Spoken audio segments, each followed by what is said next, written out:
बहुत समय पहले की बात है। एक छोटे से गांव में एक मूर्तिकार रहता था।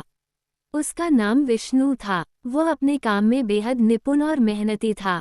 उसकी बनाई मूर्तियां इतनी सुंदर और जीवंत होती थीं कि देखने वाला मंत्रमुग्ध हो जाता था। परंतु उसकी मेहनत के बावजूद उसे कभी ज्यादा पैसे नहीं मिलते थे। फिर भी विष्णु अपने काम से संतुष्ट था, क्योंकि वह अपने शिल्प से प्रेम करता था। विष्णु रोज सुबह सूरज निकलने से पहले उठता, मंदिर जाकर पूजा करता और फिर अपने छोटे से कार्यशाला में काम शुरू करता। उसका जीवन सादगी भरा था, परंतु उसमें शांति और आत्मसंतोष था। गांव के लोग उसकी ईमानदारी और कड़ी मेहनत की बहुत सराहना करते थे। एक दिन गांव में एक बड़ा व्यापारी आया। उसने विष्णु की मूर्तियां देखीं और वह बहुत प्रभावित हुआ। उसने विष्णु से कहा, मैं तुम्हें बहुत पैसे दूंगा अगर तुम मेरे लिए एक अनोखी मूर्ति बनाओ। विष्णु ने विनम्रता से कहा, मैं मूर्तियां पैसे के लिए नहीं, कला के लिए बनाता हूँ। लेकिन यदि आपकी इच्छा सच्ची है तो मैं अवश्य प्रयास करूंगा। व्यापारी ने उसे 1 महीना समय दिया।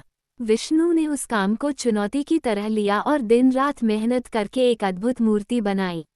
वह मूर्ति भगवान विष्णु की थी, जिसमें करुणा, शक्ति और शांति की झलक थी।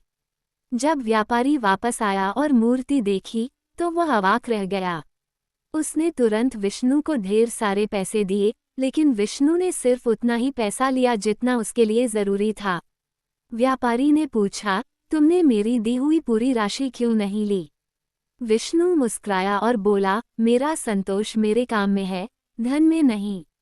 मैं चाहता हूं कि मेरी कला लोगों के दिलों को छू ले, बस वही मेरे लिए सबसे बड़ी दौलत है।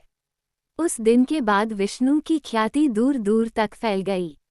लोग उसके पास आने लगे, न केवल मूर्तियां खरीदने बल्कि जीवन का अर्थ समझने भी।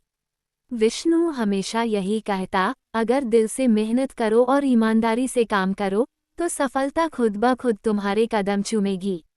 शिक्षा। इस कहानी से हमें ये सीखने को मिलता है कि मेहनत, लगन और ईमानदारी से किया गया काम कभी व्यर्थ नहीं जाता। सच्ची सफलता केवल धन से नहीं, आत्मसंतोष और दूसरों के दिल में जगह बनाने से मिलती है।